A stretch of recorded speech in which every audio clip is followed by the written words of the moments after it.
एक पेशेंट मुझसे कंसल्ट करती थी ऑनलाइन और अक्सर वो जब मुझसे बताती थी अपनी प्रॉब्लम, तो उनकी प्रॉब्लम ये थी कि जब भी वो कभी हॉस्पिटल जाने का सोचती हैं, तो उनको लगता है कि भाई वहाँ पे लाशें होंगी, कोई डेड बॉडी हमको दिख जाएगी, छुआ-छूत लग जाएगा। यहाँ तक कि प्रॉब्लम उनकी इतनी ज़्यादा बढ़ चुकी थी कि वो एम्बुलेंस देख लेती थी, रास्ते में कोई भी चीज़ सुन लेती थी या फिर किसी का सुन ही लेती थी, हॉस्पिटल का नाम ही सुनने लगी थी, तो उनको इतना ज़्यादा घबराहट होने लगता था। पहले ही थॉट उनके मन में आता था कि भई लाश होगी, डेड बॉडी होगी और इससे बहुत परेशानी होती थी, उनको छुआ-छूत का डर लगता था। फिर जब घर आती थी, वो पूरा घर-वर धोना, सब कुछ करने लगती थी। इन चीज़ों के लिए उन्होंने मुझसे कंसल्ट किया, ऑनलाइन कंसल्ट करने के बाद मैंने उनको जो सॉल्यूशंस बताए, उससे उनको काफ़ी फ़ायदा हुआ। आज ही इस वीडियो में मैं बताने वाला हूँ, डिटेल में आप सबको बताऊँगा कि बिना दवा के कैसे पेशेंट को ठीक किया जाता है ओसीडी में और आप भी इस तरह के विचार को अपने मन में लाकर अपने आप को पूरी तरह से ठीक कर सकते हैं। फ्रेंड्स देखिए, दवाइयों के रोल के बारे में मैं पहले बता चुका हूँ, बहुत सारे वीडियोज़ में बता चुका हूँ। दवाइयों का रोल सिर्फ़ सपोर्टिव होता है, मैंने हमेशा ये बात कही है, मैंने कभी ऐसा नहीं बोला है कि सब कुछ दवाइयाँ ही कर जाएँगी, सिर्फ़ दवा ही खाइए, खाते रहिए। जो लोग मुझसे ऑनलाइन कंसल्ट कर रहे हैं, वो इन बातों को बहुत अच्छे से समझते होंगे। मेन जो रोल होता है यहाँ पे बातों को समझने का होता है, विचारों को समझने का होता है। कुछ न कुछ हमारे ऑटोमेटिक थॉट्स खराब हो जाते हैं, नेगेटिव थॉट्स हो जाते हैं या हमारे कोर बिलीफ में प्रॉब्लम होती है, जिसकी वजह से हमें समस्याएँ होने लगती हैं। ये सारी बीमारियाँ सोच की होती हैं, हमारे समझने की होती हैं, सोच की होती हैं, जिसकी वजह से हमें सब परेशानियाँ होती हैं।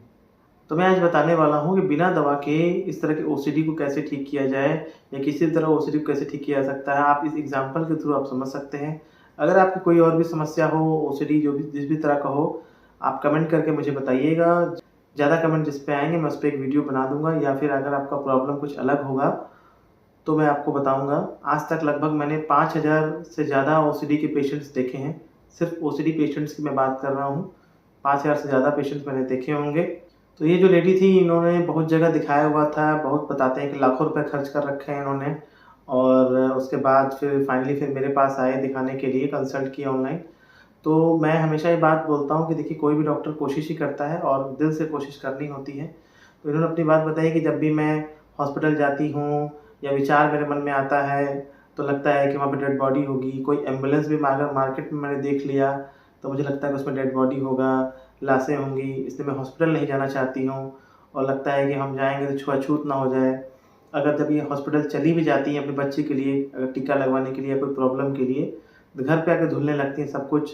इतना ज़्यादा उनको घबराहट, बेचैनी हो जाता है। आज के टाइम में तो ये हालत हो गया है कि हॉस्पिटल का नाम सुन के ही उनको घबराहट हो जाता है। तो ऐसी कंडीशन में उनको समझ ही नहीं आ रहा है कि क्या करें? और वो मुझसे ये जानना चाहती हैं कि मुझे बिना दवा के ठीक होना है, मैं कैसे बिना दवा के ठीक हूँ? ये बारे में मुझे जानना चाहती थी।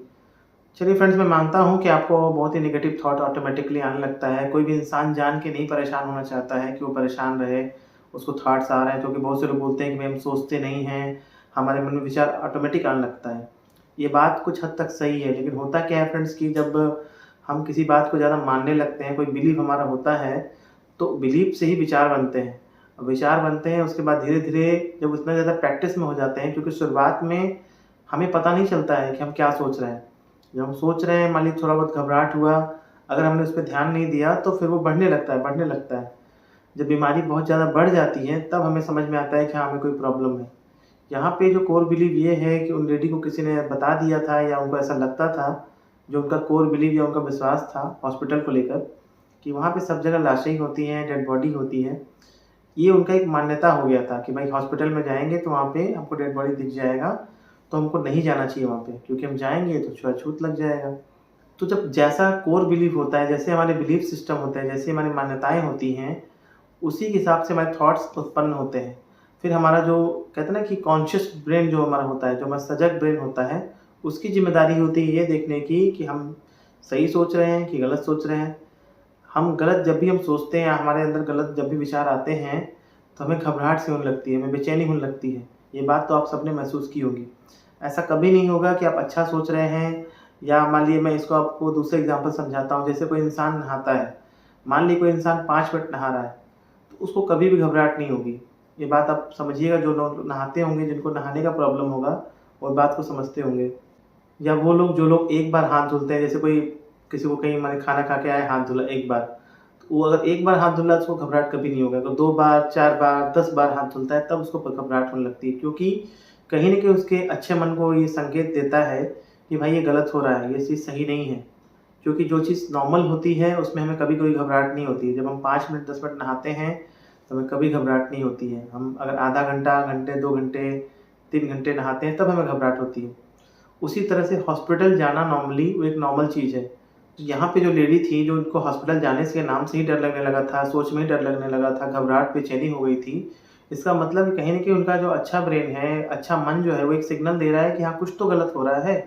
कुछ तो चीज़ गलत हो रही है जो कि सब लोग सही करते हैं और हम गलत कर रहे हैं। जो बाकी औरतें सही करती हैं, बाकी लोग सही करते हैं, मैं गलत कर रही हूँ। मैंने उनसे पूछा कि क्या आपके आस-पास जो भी लोग हैं, आपकी सहेलियाँ या आपके आस-पास के जो लोग हैं, क्या वो हॉस्पिटल नहीं जाते हैं? तो उन्होंने बोला कि नहीं, सब जाते हैं। मैंने बोला कि क्या आप आज से 5 साल पहले आपको प्रॉब्लम नहीं थी, ये ओसीडी की, तब आप क्या हॉस्पिटल नहीं जाती थीं? वो बोली बिल्कुल जाती थीं। आपका जो बच्चा आज पैदा हुआ है, क्या वो हॉस्पिटल में ही तो पैदा हुआ होगा? तो उन्होंने बोला कि हाँ, बिल्कुल सही बात है। तो कहने का मतलब ये है कि हॉस्पिटल में ऐसा नहीं होता है कि हमेशा लाशें ही होती हैं। ये बातें मैंने उनको सीबीटी के माध्यम से समझाया, जो कॉग्निटिव बिहेवियर थेरेपी है, क्योंकि यहाँ पे पेशेंट की जो कॉग्निशन है, समझ, उस चीज़ को लेकर जो उनका एक गलत रॉन्ग बिलीफ सिस्टम बन गया था। गलत बिलीफ जो होता है ना, क्योंकि जैसा बिलीव होगा वैसे ही थॉट निकल के आएँगे। ये बात हमको सबको समझनी है, क्योंकि जो गलत बिलीफ सिस्टम जो हो जाता है, उसके वजह से प्रॉब्लम होने लगती है। तो होता क्या है कि जब गलत बिलीफ सिस्टम बन जाता है किसी न किसी वजह से, जिस भी वजह से बन जाता है, बहुत जगह मान्यताएँ होती हैं। ये लेडी हो सकता है कि इमरजेंसी में चली गई होंगी, वहाँ उन्होंने देखा होगा कि भाई 2-4 डेड बॉडी है, उनका कोई बुरा पास्ट एक्सपीरियंस रहा होगा। हो सकता है इस तरह से उनके दिमाग में एक बात बैठ गई होगी, या अचानक से कभी मन में हमारे थॉट आ जाता है कि भाई इमरजेंसी में तो सब प्रॉब्लम्स होती हैं, सब हॉस्पिटल में तो लोग मरते हैं। या कुछ समय पहले उन्होंने बताया कि कोरोना के समय भी कुछ चीज़ें हुई थी, जो उस समय काफ़ी डेथ्स हुई थी। तो ये विचार कहीं से भी आ जाते हैं, अगर किसी एक विचार ने घर कर गया दिमाग में और हमारे मन में वो बैठ गया, तो हो सकता है उससे ये प्रॉब्लम्स आ जाती हैं। तो आपकी प्रॉब्लम क्या है, आपको बताना होता है। सबकी प्रॉब्लम्स अलग-अलग होती हैं, एक ही नियम सारे पेशेंट्स पे लागू नहीं होता है। तो जब मैंने उनसे बात किया, समझाया उनको, तो उनको काफ़ी बेचैनी था, तो मैंने उनको बोला कि जब आपको बहुत ज़्यादा बेचैनी हुआ करे, घबराहट हुआ करे, तो उस समय आप डीप ब्रीथिंग किया करिए। अपने आप को 10 बार 20 बार डीप ब्रीथिंग किया करिए, और उसके बाद आप चैंटिंग भी कर सकती हैं। और बहुत से लोग कुछ वर्ड्स भी यूज़, अफ़र्मेशंस भी देते हैं। जब सुबह उठा करिए तो अपने आप को पॉज़िटिव बोला करिए कि भाई मुझे आज जो है कल से ठीक होना है, अपने आप को अच्छा करना है। पानी भी आप थोड़ा पी सकते हैं। और भी बहुत तरह के डिस्ट्रैक्शंस लोग करते हैं। कुछ लोग उल्टे काउंटिंग करने लगते हैं, 100, 99, 98, 97, या रैंडम नंबर्स लोग काउंट करने लगते हैं। अलग-अलग चीज़ें लोग करके अपने आप को डिस्ट्रैक्ट करते हैं। ये मैं सारे तरीके ऐसे बता रहा हूँ जहाँ पे बिना दवा के इंसान ठीक होता है। थोड़ी-सी इसमें मुश्किल ज़्यादा आती है, लेकिन इसका प्रैक्टिस आपको बार-बार करना पड़ेगा। ऐसा नहीं है कि आपने एक बार, जैसे मैंने बताया, किया और आपको आराम मिलने लगेगा। कि ताकत को बढ़ाना होता है, अपनी इच्छा शक्ति को बढ़ाना होता है। इच्छा शक्ति को आप बढ़ाएँगे तभी आप ओसीडी से आप ठीक हो पाएँगे। किसी भी तरह के एंग्ज़ायटी के डिसऑर्डर जो होते हैं, फ़ोबिया, पैनिक जो होता है, इसमें इच्छा शक्ति को बढ़ाना ही होता है। अपनी इच्छा शक्ति को मजबूत करना होता है, क्योंकि यहाँ पे हमको अपने बुरे मन से लड़ना होता है। तो जब हम अपने बिलीफ सिस्टम को जब हम करेक्ट करते हैं, जब मैंने उस लेडी से पूछा कि क्या ऐसा है कि हॉस्पिटल में सिर्फ़ लोग मरते ही हैं? हॉस्पिटल में लोग, जीवन नहीं मिलता किसी का? डॉक्टर ही तो रहते हैं वहाँ पे। डॉक्टर का काम क्या होता है? अगर मैं आज आपसे बात कर रहा हूँ, कंसल्ट कर रहा हूँ, तो मैं आपको ठीक करने का ही तो काम कर रहा हूँ। कोई भी डॉक्टर, ये बात आप सब नोट करिए, कि वो नहीं चाहता है, चाहे वो कितना ही लुटेरा डॉक्टर क्यों ना हो, कि उसका पेशेंट मर जाए। ये बात 100% जानिए, क्योंकि पेशेंट ज़िंदा रहेगा तो ही डॉक्टर का फ़ायदा है। तो हर डॉक्टर हर संभव प्रयास करते हैं कि उनका मरीज़ ठीक रहे, ज़िंदा रहे। लेकिन भगवान की, कुदरत की, या फिर एक बीमारी जब बहुत ज़्यादा सीवियर हो जाती है, तो उसकी एक चीज़ होती है। डॉक्टर भी इंसान ही है, उसका भी एक लिमिटेड सिस्टम है कि भाई जितना वो कोशिश कर सकते हैं उतना ही कर पाएँगे, वरना इस धरती पे कोई मतलब कि मरता ही नहीं फिर तो। एक चीज़ बोली जाती है ना कि मृत्यु जो है वो सत्य है, अटल सत्य है। एक मरना जो होता है वो तो जो भी इंसान इस धरती पे पैदा हो रहा है उसको तो मरना ही है। जिसका जब समय आएगा तब तो मरना ही है ना, ये बात हमें सब समझनी है। हॉस्पिटल में जो भी डॉक्टर्स होते हैं, लोगों को ज़िंदा करने के लिए ही होते हैं, स्वास्थ्य को ठीक करने के लिए ही होते हैं। तो ऐसा नहीं होता है कि हर जगह हॉस्पिटल में लाशें बिछी हुई हैं, हर जगह मतलब कि हर जगह लोग मर ही रहे हैं, ऐसा नहीं है। ये बात आपको समझना पड़ेगा, ये बातें मैंने उनको समझाया। हर जगह का एक अलग एरिया होता है, इमरजेंसी रूम अलग होता है, ओपीडीज़ अलग होती हैं। तो अपने मन से इन बातों को धीरे-धीरे निकालना है। अब तुरंत तो हो नहीं पाएगा कि जो इंसान इतना ज़्यादा घबरा रहा है, बेचैन हो रहा है, वो तुरंत कल को हॉस्पिटल चला जाए। तो मैंने उनको सलाह दिया कि अपने माइंड में आप इमेजिन किया करिए सुबह-सुबह रोज़ कि मैं आँख बंद करके कि मैं हॉस्पिटल जा रही हूँ, वहाँ पे सब कुछ अच्छा-अच्छा है, सब कुछ मुझे ठीक दिख रहा है। यूट्यूब पे अच्छे हॉस्पिटल का वीडियोज़ देखिए, जहाँ पे छोटे-छोटे बच्चे हैं, आप बच्चे के साथ आप जा रहे हैं, माइंड में इमेजिन करिए कि भाई मैं अपने बच्चे के साथ जा रही हूँ, उसको दवा दिला रही हूँ या टीके लगवा रही हूँ। आप नहीं कर पा रही हैं तो आप नॉर्मल आप यूट्यूब पे देखिए, उस पे जो नॉर्मल हॉस्पिटल्स हैं उसमें क्या होता है। अच्छे वीडियोज़ देखिए, सीधे खतरनाक वीडियो मत देखिए, नहीं तो और परेशान आप हो जाएँगे। फ़ोटोज़ देखिए, फ़ोटोज़ से स्टार्ट करिए। लोगों से बात करिए अपने घर में कि हॉस्पिटल में क्या-क्या होता है। क्योंकि किसी भी चीज़ से अगर जब हम डरते हैं तो उसका सबसे अच्छा तरीका क्या होता है? उसके बारे में जानना। जब उसकी हम जानकारी ले लेते हैं तो हमें समझ में आ जाता है। जैसे एम्बुलेंस के बारे में है, तो एम्बुलेंस के बारे में हमें जानकारी लेना पड़ेगा कि एम्बुलेंस का काम क्या होता है? एम्बुलेंस का काम होता है मरीज़ों को ले जाना। जो डेड बॉडी होती है उसकी एक अलग गाड़ी होती है, शव वाहन कहा जाता है उसको। जहाँ पे डेड बॉडी की एक अलग सी वैन होती है जिसमें कि डेड बॉडी जाती है। एम्बुलेंस में डेड बॉडी नहीं जाती है, एम्बुलेंस में लाइव पेशेंट्स को ले जाया जाता है या डिलीवरी वाले पेशेंट्स को ले जाता है। ये सारी बातें मैंने उनको बताई, समझाई, उनके जो कॉग्निशन को समझाने की कोशिश की। ये बातें फैक्ट हैं, इसको अपने दिमाग में आपको डालना है, बार-बार प्रैक्टिस करना है। जब भी आपके मन में ख़्याल आए तो अपनी बात को समझाना है, क्योंकि बुरा मन तो चाहेगा ही कि आप परेशान रहें। आपका दुश्मन जो है आपके जो ब्रेन में है यहाँ पे, हमें उसको बढ़ावा नहीं देना है। बुरा मन तो चाहेगा ही कि हमें परेशान रखना। मान लीजिए आपके मन में किसी तरह से ये ऑटोमेटिक थॉट आ गया, लेकिन अब तो आप जानबूझकर अपने आप को समझा सकते हैं। अब तो आप जानबूझ के अपने मन को अच्छी बातें बता सकते हैं, फैक्ट बता सकते हैं, उसको प्रूफ़ दिखा सकते हैं। अपने बुरे मन से प्रूफ़ माँगिए। जब भी अगर आपका बुरा मन आपसे बोल रहा है कि भाई हॉस्पिटल में लाशें होती हैं, तो उससे प्रूफ़ माँगिए कि कहाँ लाशें होती हैं। उसको बताइए कि हॉस्पिटल में तो लोग ज़िंदा भी होते हैं, मेरा बच्चा भी वहाँ पैदा हुआ, इंजेक्शंस लगते हैं, बाकी चीज़ें होती हैं, नॉर्मल इलाज होता है। ये बातें अपने मन को बतानी पड़ेंगी, बार-बार बतानी पड़ेंगी। तो वो बोलती थी कि नहीं-नहीं हम बताते हैं लेकिन मेरा मन नहीं मानता है, फिर भी हमको बहुत बेचैनी घबराहट होती है।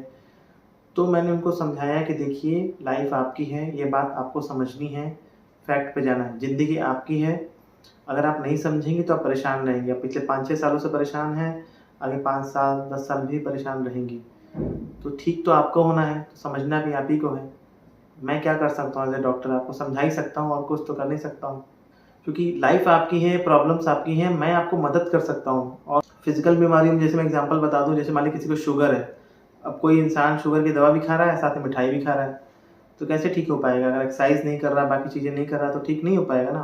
तो मानसिक बीमारियाँ तो और खतरनाक होती हैं, क्योंकि यहाँ पे पता ही नहीं चलता है। हमें एक तरह से सोचने की आदत हो जाती है। इस बारे में बहुत बार-बार डिटेल में बता चुका हूँ पहले भी। तो इन चीज़ों का बार-बार जब हम प्रैक्टिस करेंगे, धीरे-धीरे प्रैक्टिस करते-करते जब हम करते हैं, तो जब हम 1% भी धीरे-धीरे ठीक होने लगते हैं, तो हम बहुत ज़्यादा ठीक हो जाते हैं और पहले से बहुत ज़्यादा ठीक हो जाते हैं। थोड़ा समय लगता है, तो सीबीटी की प्रैक्टिस करिए और अपने आप को ठीक करिए। अपने आप को पॉजिटिव अफ़र्मेशंस दीजिए, ब्रीथिंग एक्सरसाइज़ेज़ करिए ताकि आपको समस्या बाकी ना हो। करते-करते आप 2-4 महीने में आप बिल्कुल ठीक हो जाएँगे। आपकी इच्छा शक्ति पे डिपेंड करता है कि आप कितना जल्दी ठीक होना चाहते हैं। क्योंकि जितना जल्दी आप ठीक होना चाहेंगे, उतना ही जल्दी आप अपने थॉट्स पे एक्ट करेंगे। मैं मानता हूँ कि इतना आसान नहीं है ये, कहना आसान होता है, करना मुश्किल होता है, मैं ये भी बात मानता हूँ। ऐसा नहीं है कि मुझे पेशेंट का दर्द नहीं पता है, लेकिन मुश्किल चीज़ों को करने के बाद ही सफलता मिलती है। कभी भी सक्सेस आसान काम करने से नहीं मिलती, ये बात आप समझिएगा अब।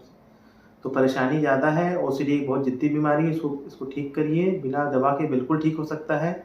मैं कभी नहीं कहता कि आप दवा खाइए, दवा का रोल सिर्फ़ सपोर्टिव है, मैं बार-बार ये बात बताता हूँ।